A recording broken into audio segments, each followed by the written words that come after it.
This is the What Are We Doing? Phillies podcast with your host, Kevin Flannery and Day Game Cleveland.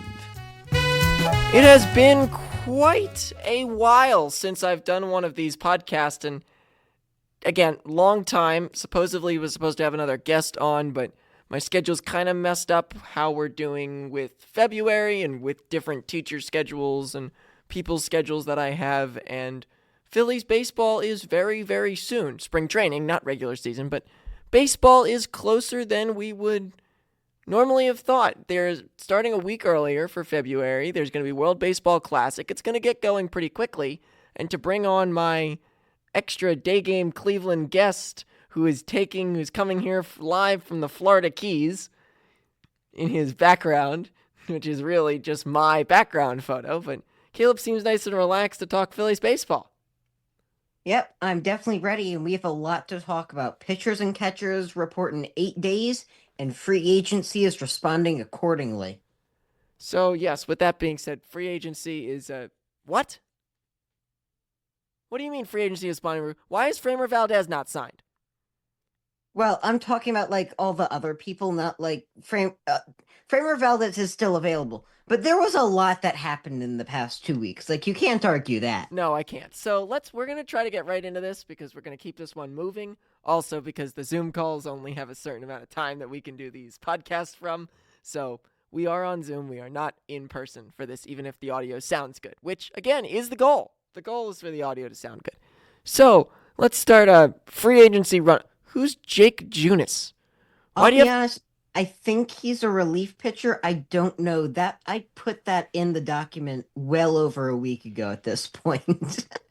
That's fun. I don't even know who he is. Okay. No, I don't know either. Okay. Well, it's not Jacob Junis. Jacob Junis. It's Jacob. He had a 2.97 ERA last year. Jacob Junis is a good player. And a 1.23 whip. No one, for the last 30 seconds, people are like, who is Jake Junis and why are they talking about him? He's a relief pitcher that got signed for $4 million and has actually had a really good year in 2024. Oh my goodness. We're going to move on from that. Yep, okay. To bigger news and names that people actually know. Former trade candidate for a few years, who has not done very well over the last few years, Luis Robert Jr. was traded to the New York Mets. And he will play for the Mets as Acuna is traded. And who's Paulie? You wrote the minor notes. Prospect. You wrote the notes. Paulie goes to the White Sox. Yeah. So, does that make the Mets better? Yes. Does it make the Mets so much better? I don't know. I don't know what to take from this deal because he hasn't been good in 3 years. Yeah, that's the issue with Luis Robert. He has health issues where he played 145 games in 2023 and had a great year then. But since then, it was 100 games and 110 games and a 660 OPS or so both of those years. He hasn't been good, and they gave up a former top prospect in Acuna. To be honest, I'm feeling like the White Sox are winning this offseason for a number of these trades and free agency signings. Are the Mets trying to do too much? I don't know. They're changing a lot. They're doing what Phillies fans have been asking for forever, which is interesting. They've had an odd off season, that's for sure. I don't know that they've actually come out the other side much better, if any better. They've just come out very different. Which Mets fans are probably happy about. Some Mets fans. Some might not be. Cody Bellinger, rumored name, who looked like he was either going to the Blue Jays, the Yankees, the Dodgers, or the Mets. He finds a home back in New York on a 5-year, $162.5 million contract. Caleb? Not much to say on this one. I mean, it's $32 million a year, which is a lot of money. Do you know how old he is at this point? I do not know that fact off the top of my head. Am I supposed to? No. I'm just wondering if you do. He had an 814 OPS last year. He's had a few good years at this point after struggling in 21 and 22. He had a great year in 23 with an 881 OPS, and he was very valuable last year. It'll be interesting to see if he can continue with that. It might be a little bit of an overpay, but in this market for this top end talent, that's not super bad, I don't think. They're not worried right now. Like if you're the Mets, you're not. I don't think the Yankees. You're not worried about that contract. No, you're not. It's not like you're paying 60 or 120 million a year, and it's not like you're on the hook for 400 million dollars over the next 10. So, in the grand scheme of things, not a terrible deal. Like, It doesn't. I think it's fine. It also does. It doesn't bother me either way where he goes. It really doesn't matter to me as a fan of this. Like I don't care. He's a decent player. Caleb, you want to read the Other next than one? he could have ended up with the Phillies, but we were never really in on him at all. Yeah, we're not. Luis Garcia to the Mets on a 1 year, 1.75 million dollar contract. Last year, 3.42 ERA, 1.46 WHIP. For the Angels, he originally came up as a member of the Philadelphia Phillies. Yep, in those bad bullpen days, 2013 to 2018, he was with the Phillies and did not do particularly well, other than 1 year where he had a 2.65 ERA over 71 innings. To be honest, this signing doesn't really scare me. It's a pitcher. He might not do very well. Yeah. The relief pitcher whip, walks plus hits per innings pitched, for me is a bigger deal, and that's a really bad whip. He lets up a bunch of base runners, which isn't good for a reliever. Well, the Mets are the topic of our conversation today. They did a lot. The New York Mets traded Jet Williams, number 51 prospect with an 828 OPS between AA and AAA in 2025. And, trying to fix my thing, and Brandon Sproat, number 100 prospect, 20.2 innings in the majors last year, for Freddie Peralta and Tobias Myers. Yeah. So Tobias Myers is another like mediocre bullpen arm that is there. But then the real big deal, you have Jet Williams and Brandon Sproat. Brandon Sproat making the major league roster at the end of the year last year. Still has prospect status, so the Brewers will still have 6 years of him, showing some potential, but was kind of forced into a role that he wasn't quite ready for. Jet Williams has been a top prospect in the Mets farm system for quite a few years now. I don't remember what year he's been drafted, but he has been a consistent top 100 prospect that will likely, I would expect, comes up to the Brewers either this year or next year, and they could get some good value out of both of those. On the other hand, Freddie Peralta had a career year last year, 2.7 ERA over about 170 innings. I'm just going off the top of my head here. I don't have these stats open somehow. I just know all this stuff, but it's an interesting deal. There's been two major starting pitching trades. Where does he slot in? If you're a Mets fan, where does he slot into the rotation for the New York Mets? He slots in for me as the 2. And the 1 is a guy Nolan who's McLean. Okay, good. I was going to say, please don't say Kodai Senga. No, depending on the way spring training shifts, like that could go either way. How McLean performs early on in the year, that could shift, and Peralta could go to your number 1. But right now, it's McLean for me. Research this for me quick. McLean's not pitching in the World Baseball Classic, is he? I believe he is. I thought he might be. You think the Mets take anything from if he performs well in the World Baseball Classic? Does that matter in where they slot him in the rotation? It doesn't matter where you slot him. He slots in as the 1 or the 2. It's not actually going to matter. Yeah, he's pitching for Team USA. Does he get starts? Who gets starts on? We'll get World Baseball Classic stuff. WBC is another day, but that's a conversation itself. Yeah, that's a conversation for another day and another time. Freddie Peralta, good pitcher. He will.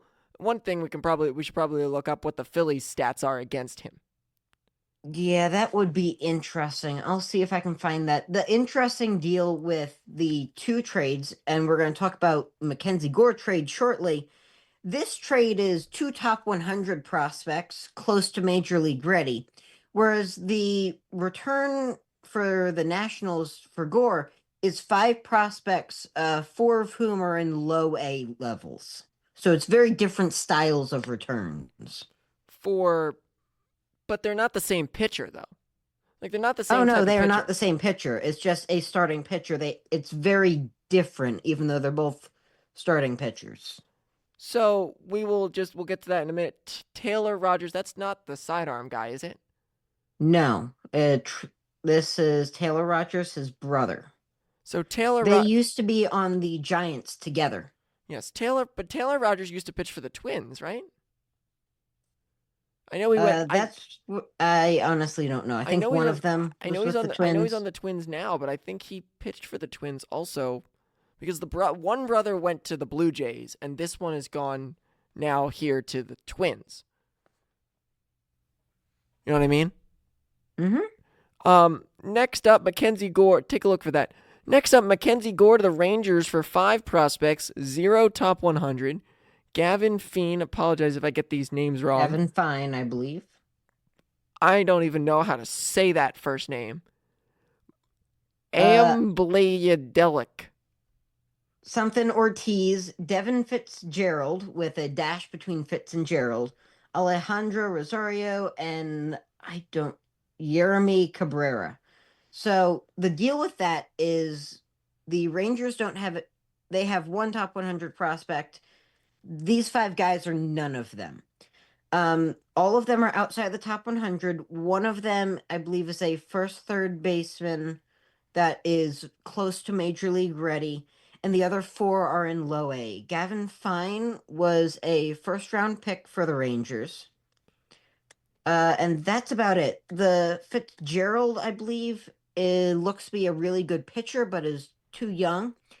They all seem to have really high ceilings and good potential. They're just young and in low A ball, which is very different from Sproat and Williams, who are both very close to the majors.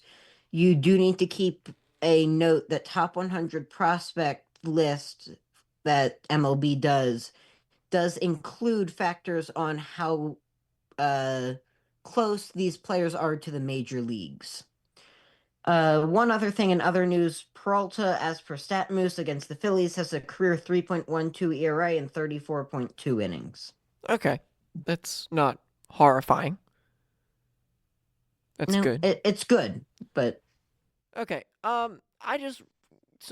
Just so everyone understands, I haven't opened this document in a long period of time. So I was not aware of some of the things I'm about to read. So we're going to keep going.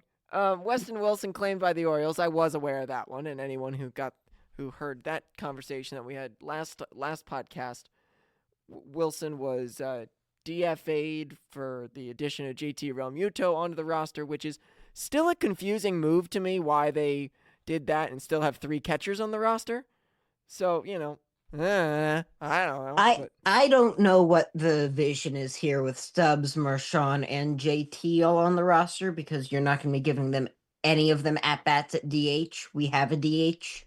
Yeah, so I don't know what the plan is. I don't think anybody really knows what the plan is other than the Phillies. Yeah. And I don't even know if the Phillies fully know what the plan is.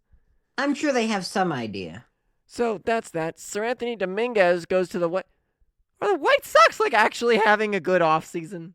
Oh, yeah, they are, because this isn't even the last move they make. So the White Sox signed... They love the former Phillies, for the record. The White Sox signed former Philly Sir Anthony Dominguez to the place where he actually pitched pretty well. Did he not pitch well last year? Well, he pitched inconsistent as always, where he was really good for some of the year and really bad for some of the year. He helped them in the World Series, essentially, he ended up at a 3.16 ERA, 1.28 WHIP, which is pretty close to in line with his career numbers. He was about evenly split in Baltimore and Toronto. Like, it was about what was expected. Like, he was fine. Decent. He's a decent pitcher. I don't know how he got 2 years, 20 million from the White Sox and not some other team that might have wanted to try to take a fly. He's shown playoff experience, which is something a lot of players don't have. And he's shown playoff experience, and he's been decent in the playoffs in his career. Yeah, it's interesting. A lot of what I want to see these other teams do that the White Sox have finally started doing, and I can't believe I'm complimenting the White Sox in this moment, but they have taken advantage of a lot of these, like, not superstar level players, but players who can still contribute and give value. And, like, if the Pirates were to do that, they could all of a sudden be at least in the race for a wild card. Like, the White Sox could even be taking some of these guys, they perform well, turn around and trade them at the deadline. Like, if Sir Anthony Dominguez turns around a little bit, then you could trade him at the deadline for prospects, and that'll really help you. Why aren't other teams doing this stuff for these types of players? Why is Rhys Hoskins still available? Like, someone should sign him. Like, Rhys Hoskins could easily go to Pittsburgh. They have Horwitz, though, that they want to try. Yeah. Or someone. I'm more thinking like Nats. He's a good fit for the Nationals. So that's interesting. Then this one, J-Ram, Jose Ramirez signs an extension with the Cleveland Guardians, 7 years. What? That's not a lot of money compared to all these other guys. 7 years, $175 million, most loyal, and parentheses, underpaid guy in baseball. From Caleb's status, that is a low number for how much all these people are getting now. Go ahead.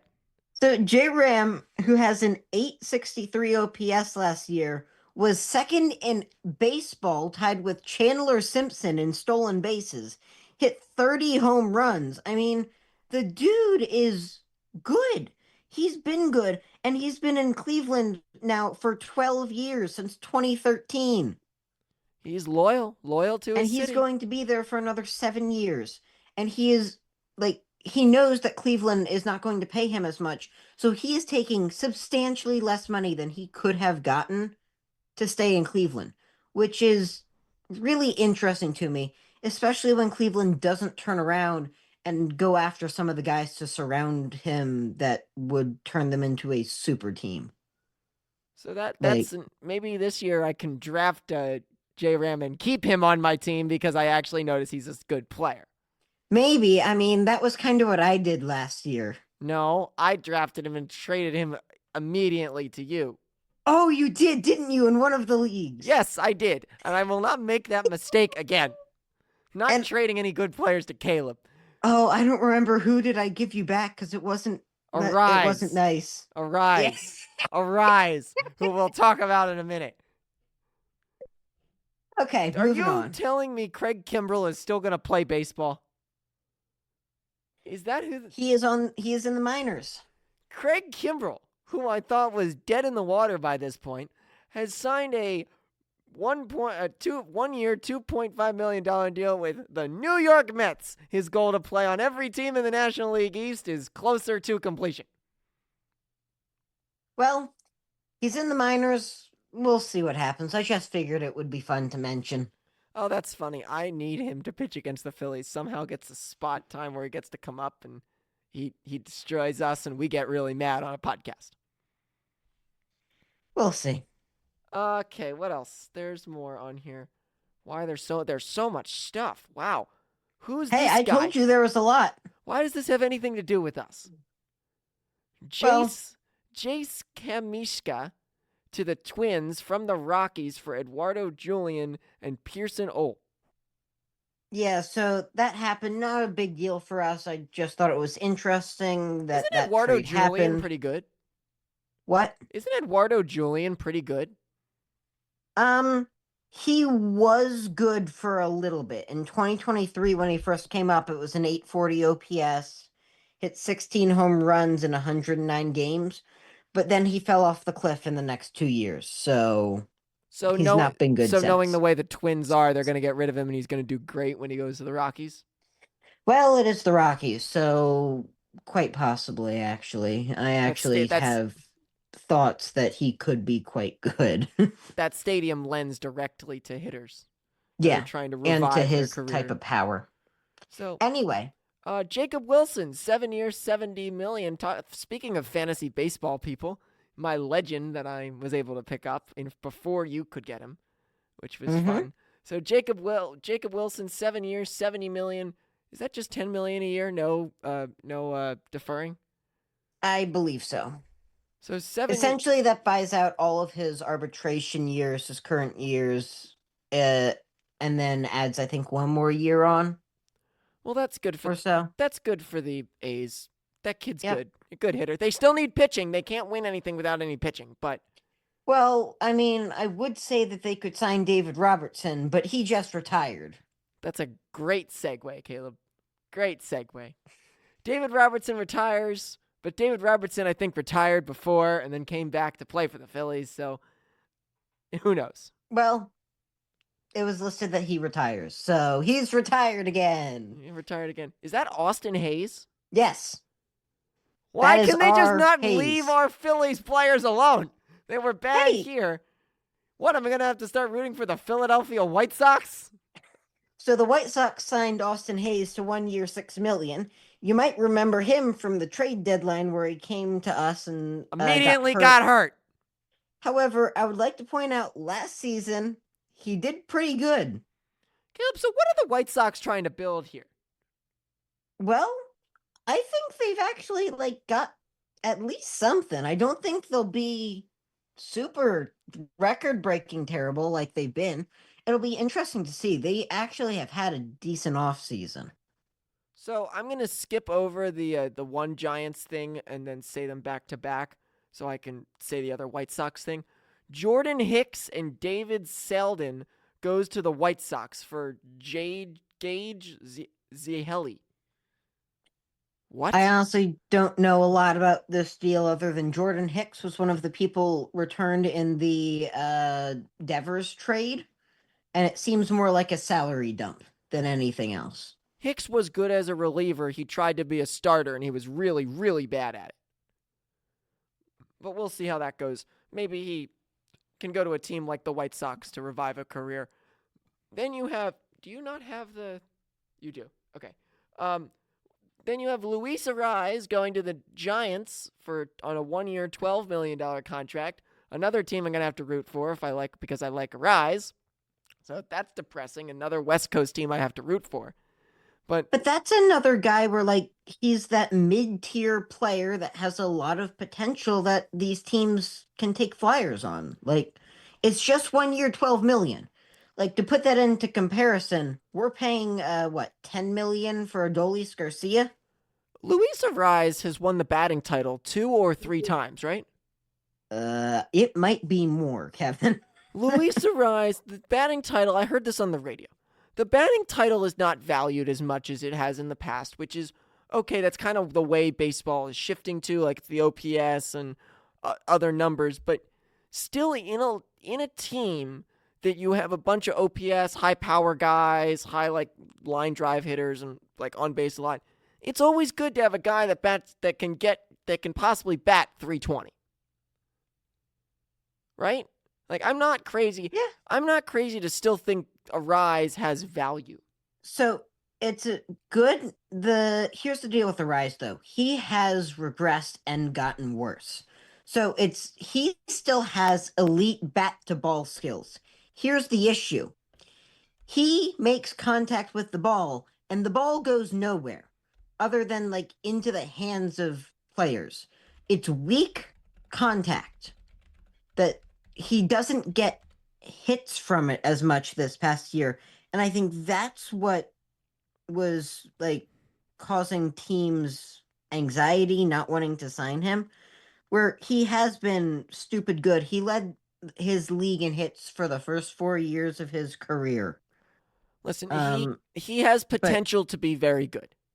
He dropped below 300 batting average, which for a player of his style is just not good. I watched that firsthand. Not fun. Not fun as a Padres fan. Not fun. We got to keep this moving because I think we can just call this a free agency recap podcast because this is Mm-hmm. kind of what this is going to turn into because we kind of have to keep moving. So Eugenio Suarez goes to the Reds, back to the Reds. Does he not know there's other teams in baseball that are not the Mariners, Reds, or Diamondbacks? Well, I would imagine he does, but I mean, what? Who wants him? Who gave him a contract? Because if he is only getting 1 year, 15 million from the Reds, who else in baseball? Like, I don't think that was more of his choice and more what team wanted him. Wouldn't you possibly believe that, like, you know, he got you would value this guy who keeps hitting home runs and a very powerful hitter? So he had an 824 OPS last year. You want to put something into comparison? There's this guy named Kyle Tucker. Okay? This guy named Kyle Tucker is making $60 million this year. That's 4 times what Suarez is making. You want to know what OPS Kyle Tucker had? I don't know. 7 something? 841. Ever so slightly better than Suarez, but still makes 4 times more money. It is fascinating. It is fascinating. Would you be shocked if at the deadline he gets traded again? I would not be super shocked, but I don't think he will. Yeah. I think the Reds will be good, and they will keep him. Quick things as we gotta again keep moving because the Zoom call will shut off. Brendan Donovan goes to the Mariners in this trade. Tampa Bay trades 2026 second-round pick to St. Louis. Seattle traded Ben Williamson to Tampa Bay. Seattle Mariners traded Juan Garligo. Never mind. I'm not even gonna. Juan Angelo. Why is this name so hard? Juan Angelo Shinketti to the Mariners number 7 prospect, number 90 in baseball. Sorry if I offended that person by pronouncing that name wrong. I have no idea. Ty Petit or Pete. Now the Cardinals 15 prospect and 2026 second round pick to St. Louis. So this is an absolute haul to the Cardinals for Brendan Donovan. Like, this is absolutely crazy. You've got a top 100 prospect who has crazy high ceiling, to be honest. This guy is also known for being the switch pitcher that was drafted recently. So he throws lefty and righty, although the Mariners were going to just make him a right-handed pitcher as he was much better from that side, but we'll see what the Cardinals actually do. Regardless, that haul is crazy for the Cardinals. That's really good for Donovan, who's like decent, but not superstar level by any means. So like, he's just kind of good. That's an interesting one. A lot of moving pieces and a name that is so very difficult to pronounce. If you want a comparison, Donovan had a similar OPS to Edmundo Sosa. Donovan, I feel like, looked better at different points during the year. Yeah. But also, I don't know if I like that. That's a sad comparison. Because Sosa didn't play every day. Donovan plays almost every day. Correct. Oh, okay. I'm going to think twice about adding him in my fantasy draft. Who? Donovan or Sosa? Donovan. Okay. I'm going to be a mess. I've been struggling. Every day we're doing rankings at lunch, and I'm struggling big time. I really got to get my baseball game on to be able to do this fantasy stuff later this year. Anyway, Harrison Bader goes to the Giants on a 2-year, $20.5 million contract. Harrison Bader leaves the Phillies. Do you mind if I just take some highlights from this paragraph that I wrote? Yeah, I don't need to read it word to word. So, from Phillies Nation, Bader made some comments about not re-signing with the Phillies that I think are important to note. Essentially, to boil it down, he didn't understand how he wasn't back with the Phillies, okay? The exact quote, "Why I'm with them, I don't know." Which he still says all these wonderful things about the Phillies. He loved that experience. He just doesn't know how he's not been re-signed. And to be honest, I don't know either. The Giants are paying Bader per year pretty much exactly what we're paying Adolis Garcia. How in the world do you not want Bader over Adolis Garcia? How did this happen? It is so annoying to me. You want Bader, not Adolis Garcia. Anyway, I don't know if we've heard Caleb get this fired up in a long time. Caleb it not is. happy. Not happy. And I think there's a lot of people that agree when they heard that come out. Also, I'm going to look at this not from a Phillies fan perspective. How do you read that quote if you're a Giants fan?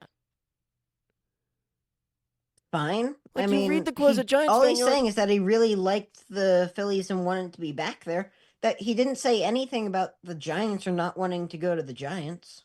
yeah, but if you're like, I don't know if I would take that very well. Like, oh, he clearly wanted to go back there. Why? I would have been happier if they got Garcia and we got Harrison Bader. Yeah, I would have been happier if they got Garcia and we got Bader. That's kind of what I've been saying. Yes, that's a very frustrating one.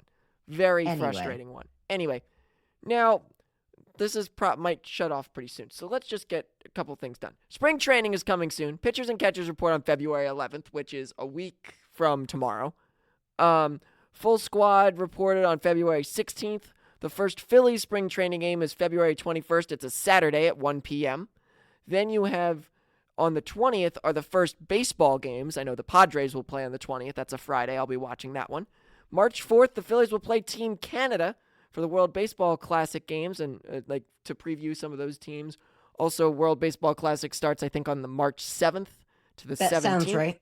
It's a 14-day or 17th, yeah. March 7th, or it's somewhere around there. It's around a 14-day window. Phillies, as you misspelled the word Phillies, non-roster invitees. Change that now. The ones of note, Tim Meza, as we know from last year, who wasn't that good. Michael Mercado. He came back. Arun Escobar, Aiden Miller, Justin Crawford, Brian De La Cruz, and the Phillies have no starting pitching depth. Yep, and that is a real problem right now. So our starting rotation to start the year right now is looking like we've got Sanchez, Luzardo, Nola, Taijuan Walker, Andrew Painter. If any one of those 5 guys gets hurt or something doesn't work out, I don't know what we do. So you're telling me I don't know who our depth is. So you're telling me we have to have Michael Mercado come up and start games? That is a plausible option to me. Michael Mercado was supposed to be good. Isn't Genesis Cabrera supposed to be somewhat decent? What? Who? The guy, the left-handed pitcher. I recognize the name Genesis Cabrera, and I recognize the name Bryce Wilson. So there was Gene Cabrera. Genesis. Are you thinking about him? No, the first one on this page, on your list. Genesis Cabrera. I see. I just thought you might be talking about Gene Cabrera because he was supposed to be really good and he's hurt. No, I thought Genesis Cabrera was decent. I thought he was isn't he a former Marlin, or am I thinking of a different guy? Well, give me a moment. Cabrera that we're talking about had a 6.54 ERA last year, a negative 0.8 WAR, a career negative 1.1 WAR. Never mind. He sucks. Played. You've got to be kidding. How did I not know of him? He played for the Twins for a little bit last year. The Pirates. What? How many teams did he play with? You're telling me that he was on the Mets, the Cubs, the Pirates, and the Twins last year? Oh, we just lost Caleb. We have just lost Caleb on the Zoom call. We are not going to end the podcast. I'll be back in just a few moments while I get Caleb booted back up. And we're back. Caleb has returned. Yay! That's a moment I'm going to have to definitely save in my large audio file of saved things. It was comical. It was very comical. I don't even know what were you going on about for a second there? I was just saying we were talking about Cabrera and he was on 4 different teams last year and was bad with all of them, and none of them wanted to keep him. So take that so you know. Yeah. Top Phillies prospect Arun Escobar. I really suck at names. I am terrible at names.